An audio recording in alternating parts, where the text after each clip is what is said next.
Is this the greatest sports car ever made? That's a big statement considering the competition. Alpine A110, Alfa 4C, Lotus Emira. Some people say it is, and today I'm going to find out.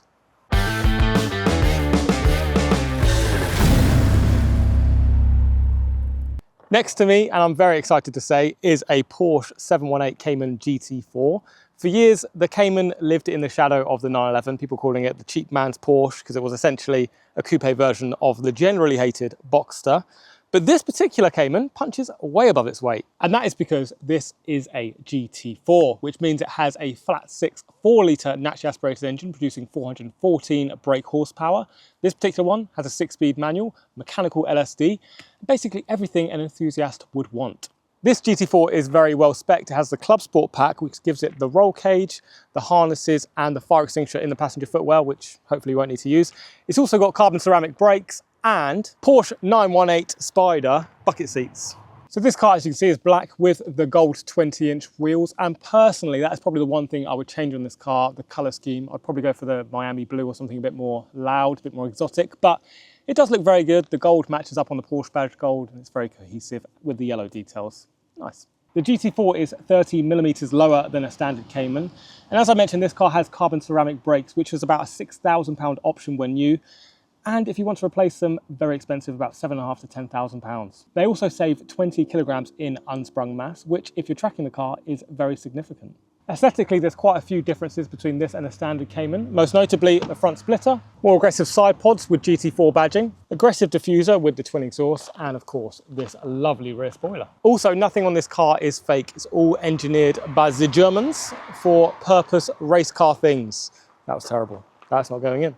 The yellow accents are continued through the interior with the stitching on the seats, the pull tabs for the doors, and the normal 3-point seat belts. The technology on this car is limited, but in the best way. It doesn't have all those lane assists, all those beeping when you're going over 30 miles an hour, things like that. All it has is all you need. CarPlay, AC, and a speedo. And not to forget the analog clock, which is also used for lap times. One of my favorite features of the interior, aside from the 918 bucket seats, is the cup holders. You fold this down, push these buttons, and look at these cup holders, beautiful. And then what you can do is fold this back up, and it's all very well integrated and lovely looking. That is German engineering at its finest. One of my favorite things on this car is not anything that makes it go faster, sound any better, look any better. It is in fact this illuminated kick plate down here in the handwriting of the owner's brother who sadly passed away, but a very nice touch on a very nice car. Moving into the front, and it's one thing that makes this car kind of usable as a daily driver. In the front you have 150 litres of capacity, and in the back you have 275 litres. Totaling up more than you would find in a Volkswagen Golf GTI. As always in my reviews, I need to do a sound check of the car. First we'll do it with the valves closed and then the valves open.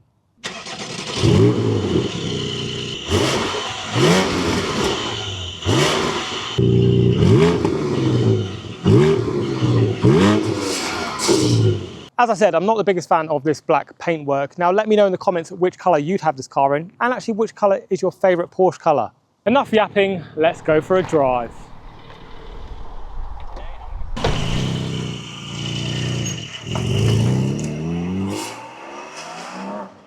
Driving the Porsche Cayman 718 GT4. Not a statement I thought I'd be saying, and oh my lord.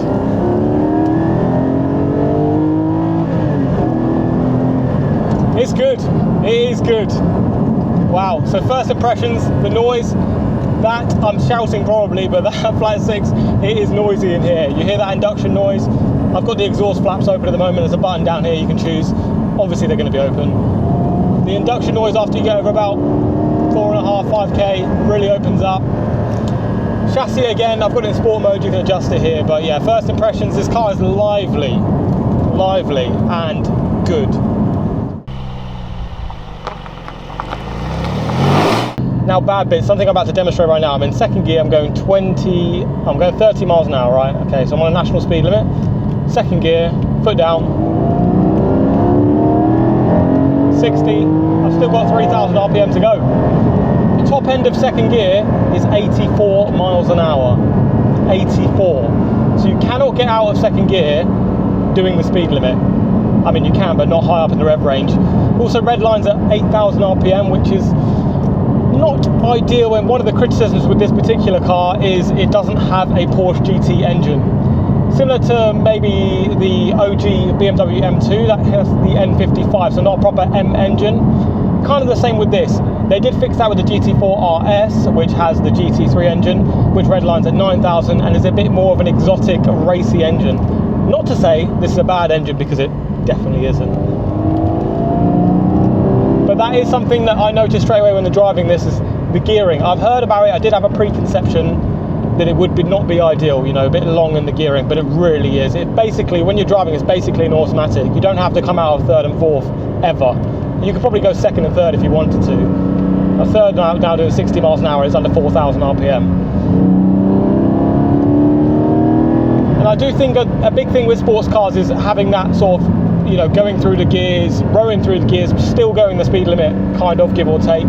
Granted, on track, I'm sure this is great. Chassis is great, it feels really light, really darty, no weight over the front end, although it is a 55-45 weight distribution.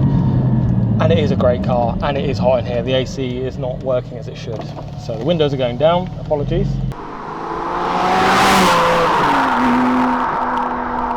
And staying on the bad bits initially, because I was but I was expecting to love this car in every capacity. And I do in most capacities, but since driving it, the gearing really takes away from some of the enjoyment you can have on the road. It really does. I've driven an A110, I own a Lotus Exige, I've driven an Emira, and those sort of cars you can enjoy on the road a little bit more than this, because I do think that sensation of going through the gears, rowing through the gears, especially with a nice manual gearbox like this is, it just takes away from it a little bit. You know, you don't find yourself rowing through those gears too much, and just takes away from a little bit of engagement. What doesn't take away is that engine, that induction, and just the whole overall driving experience. And I do think that is what sports cars are about, the driving experience. And also, I'd like to apologise if you hear wind noise, but it's too hot, I've got to have the windows down. Yeah, I could take my jumper off, but it's too late now.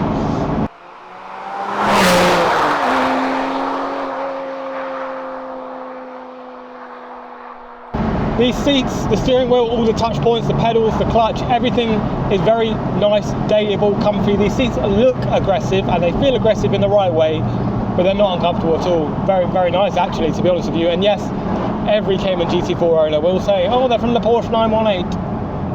They kind of are, to be fair. I would also say that, so fair play. Steering wheel is that just iconic Alcantara wrapped 3-spoke Porsche wheel, no buns on it, no mess, nothing unnecessary. And that theme continues throughout the car. No unnecessary technology getting in the way, no unnecessary beeps. Just everything you'd want, nothing more.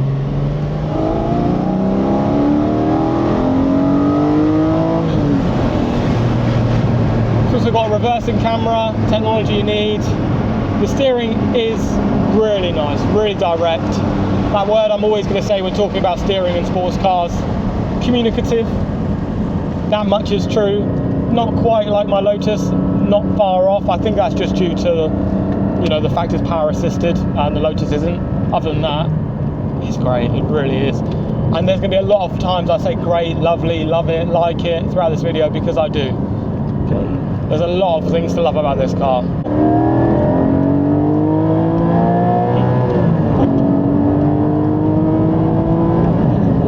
See, and now I'm just going crazy speeds.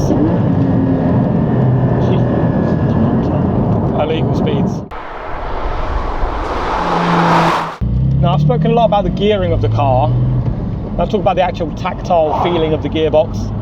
It feels good, nice tight notchy mechanical feeling, very positive. It's not quite S2000 level. It's also in a great position. It's a nice height, you've got the armrest there, ergonomically great. And just to have a manual gearbox on a sports car in this day and age is great. I cannot complain. I'm just glad that someone is keeping manuals alive. And with the auto blip feature, it's quite easy to use. I do think it takes away a little bit of drive engagement having the auto blip, but also saves you unsettling the car and or damaging the clutch, etc. So can't complain with that either. Now, there are some cool features in this car. Granted, the engine isn't necessarily a GT engine, but the front suspension is. It's got over 50% Porsche GT3 parts on it. and you can feel it. It's not just got the GT badging, it does have a lot of GT engineering behind it, and that probably lends itself as to why this car is so great handling. It's got such a nice balanced chassis, it is really playful, really nice. That is the one sort of thing that's holding me up a little bit, is the gearing. It is just long. It's a long geared car. It's so long, in fact, even through the mechanical LSD, some people do change the four-wheel drive to bring the speeds on the first 3-4 gears down. Yes, it does bring the top speed down, but also, you know, it takes away that sort of 90 mile an hour nearly in second gear, which is just, it's just not ideal for a road car. It's just a road car you want to have fun in. You don't want to be redlining 8,000 RPM at 84 miles an hour in second gear. I know I've said it before, but I'm going to say it again. 84 miles an hour in second gear. It's crazy.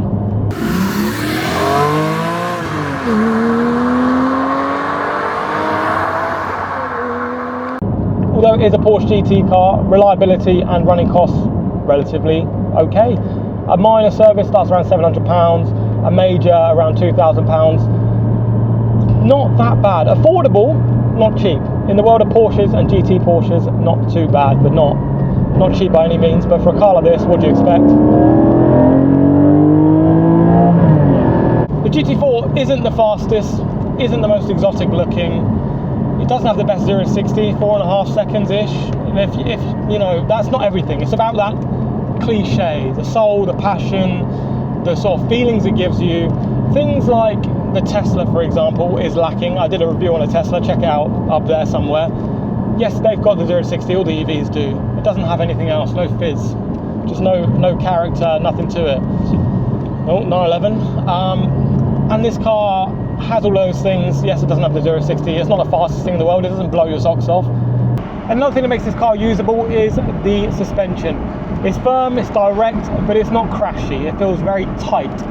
This whole car feels tight. The whole thing feels very well engineered, very Porsche, very German. It just feels right. Like, it's not the comfiest thing. It's not a Rolls Royce. It's not a LS, but it's nice, and it's definitely dailyable even with these dodgy roads. I'm going over a lot of bumps now. It's uncomfortable, but it's not crashy. It's not going to hurt your back. It's not going to wind you up. It's just firm.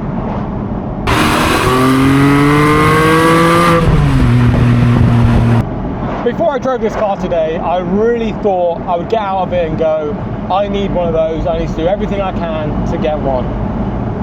I don't have that feeling. I love this car. I love the look of them. I love the ethos of them. I love driving it.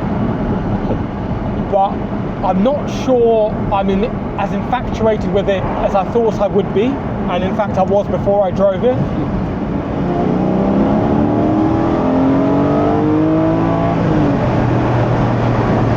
And it is just down to that gearing. It really is. I know that it's a big criticism of the car. When I was researching for this video, just stats and figures and things, I did find people saying the same thing, but I always try and take, you know, I want to be subjective, so I don't want to look too much about what other people said, good and bad, because then, you know, they reflect your opinions before you even drive the car, you know, have a preconception. I didn't really give much thought of it because I've always loved the car since it released. But driving it on, you know, on British speed roads on a lovely day like this, I do think the gearings are just too long. They just are too long. I know Porsche did it for emission reasons. Some people changed it, like I say. Even the PDK slightly shortened, so instead of 84 miles an hour top a second, it's 77 miles an hour, and slightly lower throughout all the gears, which is definitely better. But like I said earlier, I prefer manuals. I like manuals. It's just very, very long geared, and it takes away from a bit of enjoyment of driving around, heel and towing, flipping through the gears, hearing that engine sing up to 8,000 RPM. You can't really do that without going 140 miles an hour. Great on track, on the road, not so much. And that is not taken away from how much I love this car. I love the way it looks. I love the engine, that flat six Porsche engine. I love the induction noise. I love this car. I just wish it had shorter gearing. But other than that, sensational vehicle. Best sports car ever made? We'll see about that. Anyway, be sure to subscribe, I would greatly appreciate it. Cheers.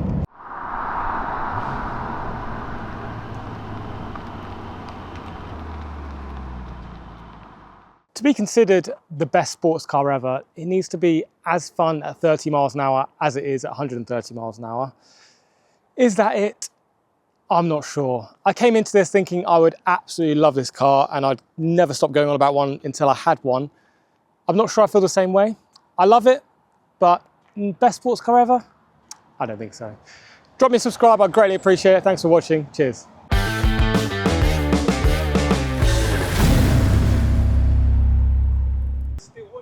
What? Where is it? Get it. Get it. Stop moving then. Is it a wasp? It's a fucking wasp. No, it's not a wasp. It is a wasp. It's a hover. Fucking twat. Particular GT4 is... I know how to make him crap. Just stare at me. Okay, fair enough. My bad. Peeler because the steel... How's the hairline in the sun? The yellow accents are continued through the interior with the yellow stitching. What?